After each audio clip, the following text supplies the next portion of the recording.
नमस्कार दोस्तों, मेरा नाम है रितेश और मेरे चैनल पे आपका स्वागत है।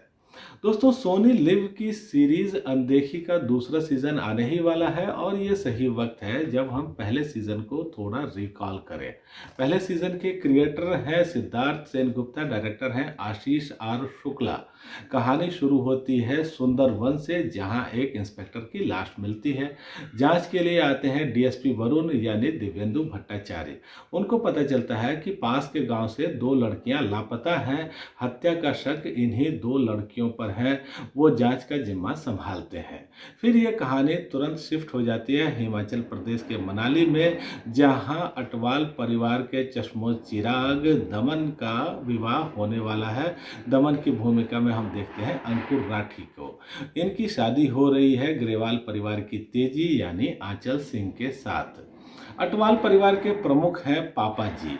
इन्होंने खूब दौलत कमाई है। दौलत का नशा तो इनको है ही, शराब के नशे में भी ये दिन भर डूबे रहते हैं। ये बिल्कुल बदमिजाज आदमी हैं और इनको तमीज़ तहजीब नाम की कोई चीज़ नहीं। जिसको जो चाहते हैं कहते हैं, गाली देते हैं और नशे में धुत रहते हैं। तो इसी दौरान जब पार्टी चल रही होती है, शादी की स्टेज पे डांस वगैरह चल रहा होता है, पापा जी एक डांसर को गोली मार देते हैं। अब ये जो दो डांसर स्टेज पे थी, वो यही दो बहनें थी जो सुंदरबन से भागी थी। उनका एक साथी भी साथ था।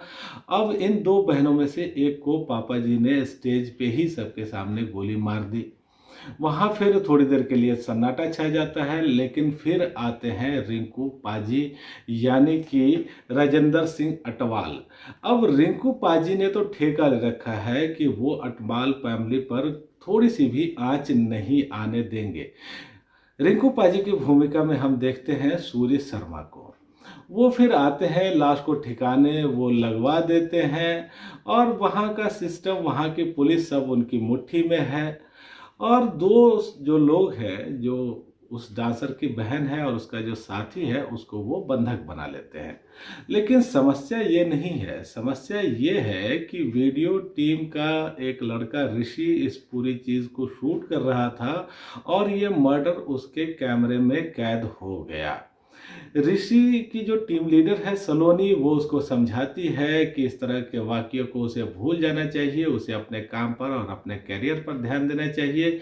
लेकिन ऋषि को ऐसा नहीं लगता। वो पुलिस तक पहुंचना चाहता है, इस घटना की रिपोर्ट करना चाहता है और रिंकू पाजी और उनके गुर्गे ऋषि के पीछे पड़ जाते हैं। वो ऋषि को पकड़ भी लेते हैं, उसको भी बंधक बना करके रख लेते हैं। इधर डीएसपी आ जाते हैं हिमाचल प्रदेश। वहाँ की पुलिस का साथ उनको हालांकि नहीं मिलता, लेकिन फिर भी वो अपनी इन्वेस्टिगेशन जारी रखते हैं। वो बार बार शादी के माहौल में आते हैं, जांच करते रहते हैं और इस सब से जो दोनों फैमिलीज हैं वो थोड़ा सा डिस्टर्बेंस महसूस करती है। रिंकू पाजी का पूरा प्रयास ये रहता है कि किसी तरह से वो मामले को निपटाएं और शादी ठीक ठाक ढंग से हो जाए। वो अपने लोगों को कहते हैं कि इन तीनों लोगों को, ऋषि को, वो लड़की कोयल को और उसके साथी को, इन तीनों लोगों को ले जा करके कहीं मार डालें। वो लोग उसको लेकर निकलते भी हैं, लेकिन रास्ते में ही ये तीनों हो जाते हैं फरार। और कोयल आदिवासी है, वो जंगल को जानती है। वो जंगल में लेकर के चली जाती है इन दोनों लोगों को। इन दोनों लोगों को वो प्रोटेक्ट भी करती रहती है। और फिर हम देखते हैं कि फॉरेस्ट डिपार्टमेंट की टीम भी अब इनके पीछे लग गई है। ऋषि परेशान है और किसी तरह से वो सलोनी से संपर्क करता है। सलोनी उससे मिलने आती है और जब कभी जंगल में मोबाइल नेटवर्क मिलता है तो वो अपने दोस्त को फ़ोन करता है, जो कि जर्नलिस्ट है, दिल्ली में रहता है। उसका दोस्त भी वहाँ आ जाता है। अब सब लोग जब इकट्ठा होते हैं तो ये प्लान बनता है कि किसी तरह से रिंकू पाजी को घेरा जाए। लेकिन फिर तब वो होता है जिसकी कल्पना किसी ने की नहीं होती है। रिंकू पाजी और डीएसपी हाथ मिला लेते हैं। डीएसपी को चाहिए वो लड़की, रिंकू पाजी को चाहिए ऋषि और इसी समझौते पर वो पहुंच जाते हैं। रिंकू पाजी चैनल को और उसके पत्रकार को 10 करोड़ रुपए देते हैं, उनका मुंह बंद करवा देते हैं। सलोनी को भी वो ढेर सारा पैसा देते हैं। सलोनी को भी पैसे की ज़रूरत थी क्योंकि वो आई थी उधार लेकर के और उधार देने वाला व्यक्ति उनके घर पर उनकी मम्मी को धमकाता रहता था। तो सलोनी को जब पैसा मिला तो वो भी चुप हो गई। अब ऋषि पड़ गया अकेला और रिंकू पाजी ने उसे गोली मार दी। कोयल किसी तरह से छिप के बच करके पहुंच जाती है एक दिन डीएसपी के घर में। डीएसपी से उसकी बातचीत होती है। वो बताती है कि सुंदर वन में जो इंस्पेक्टर था वो लड़कियों को अब्यूज़ किया करता था और इसीलिए उसने उसे मार डाला। लेकिन तभी एक गोली कोयल को भी लग जाती है। लेकिन डीएसपी अड़ जाते हैं। वो कहते हैं कि कोयल को वो घायल अवस्था में चंडीगढ़ लेकर जाएंगे और फिर उसका इलाज करवाएंगे। वो उसको एक एम्बुलेंस में डालते हैं, चल पड़ते हैं, लेकिन कुछ लोग हैं जो एम्बुलेंस के भी पीछे पड़ जाते हैं।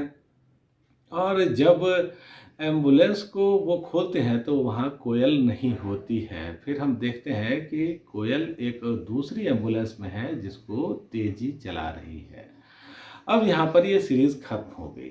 तो दोस्तों ये जो सीरीज़ थी एक क्लिफ़हैंगर पे ख़त्म हुई थी और ये सीरीज़ काफ़ी अच्छी थी, कहानी काफ़ी दमदार थी, प्रेजेंटेशन काफ़ी इंगेजिंग था और शुरू में ज़्यादातर वक्त केवल इस बात पे था कि पुलिस कैसे इन्वेस्टिगेट कर रही है और रिंकू पाजी कैसे चीज़ों को एक एक करके सेटल कर रहे हैं। वो ऋषि को पकड़ ले रहे हैं, उसको छिपा करके रख रहे हैं, या डीएसपी जब आता है तो उसको वो दूसरी तरह से बरगलाने की कोशिश करते हैं। किसी तरह से वो ये चाहते हैं कि जो शादी है वो सही से हो जाए और जो इस घटना के चश्मदीद गवाह हैं वो ठिकाने लगा दिए जाए। तो शुरुआती एपिसोड में ज़्यादातर हिस्सा यही चलता रहता है। फिर बाद में जैसा मैंने बताया कि चीज़ें बदलती हैं, समीकरण बहुत तेज़ी से बदलते हैं और इस तरह से ये सीरीज़ काफ़ी इंगेजिंग सीरीज़ थी। हालांकि इस पूरे परिवार का ये प्रयास रहता है कि किसी तरह से ग्रेवाल फैमिली या फिर तेजी को इस घटना का पता नहीं चले। वो अमेरिका से रह कर के आई है, उसकी सोच कुछ अलग है और हो सकता है कि इस फैमिली की इस गुंडागर्दी को देख करके वो कुछ और ख्याल बना ले। लेकिन फिर तेजी को पता चल भी जाता है, वो अपने हिसाब से थोड़ा विद्रोह भी करती है और फिर वो फैमिली बिजनेस में भी थोड़ा घुसने की कोशिश करती है। यही तेजी को लग जाता है कि ऐसा होगा नहीं, उसकी जान को भी खतरा है। और बाद के दृश्य में हम देखते हैं कि पापा जी रिंकू से कह रहे हैं कि तेजी का क्या करना है, तो वो बताते हैं कि वक्त आने पर उसे भी देख लिया जाएगा। लेकिन बाद के दृश्य में, एकदम आखिरी दृश्य में हम ये देखते हैं कि तेजी जो है वो डीएसपी का साथ दे रही है। यानी कि कहीं ना कहीं उनको ये पता था कि अगर उनको बच करके रहना है तो एक मजबूत साथी सहारा उनको चाहिए, जो कि डीएसपी वरुण हो सकते हैं। तो दोस्तों ये जो सीरीज़ थी वो काफ़ी ही अच्छी थी और यहाँ सबसे ख़ास बात थी ये कि यहाँ कैरेक्टर्स काफ़ी दमदार थे।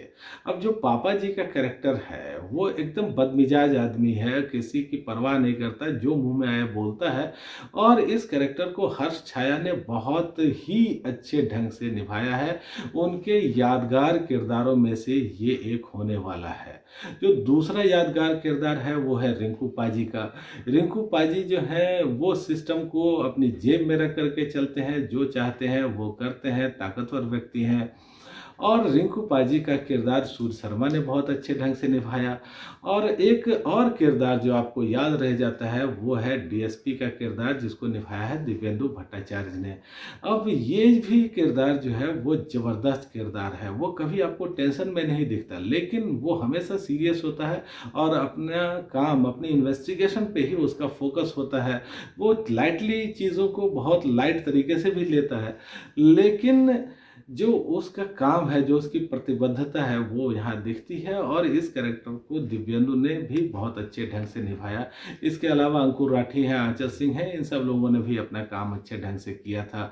तो सीजन 1 दोस्तों बहुत अच्छे ढंग से निकला और अब हम उम्मीद करते हैं कि सीजन 2 में कहानी तो आगे बढ़ेगी ही, इस सीरीज़ का लेवल भी कुछ आगे बढ़े, नहीं तो कम से कम जिस लेवल पर यह सीरीज़ थी वो बरकरार रहे। तो दोस्तों आज इतनी ही बात। आप मेरे वीडियोस को देखिए, लाइक कमेंट शेयर करिए। पहली बार आए मेरे चैनल पे तो सब्सक्राइब जरूर करिएगा। धन्यवाद।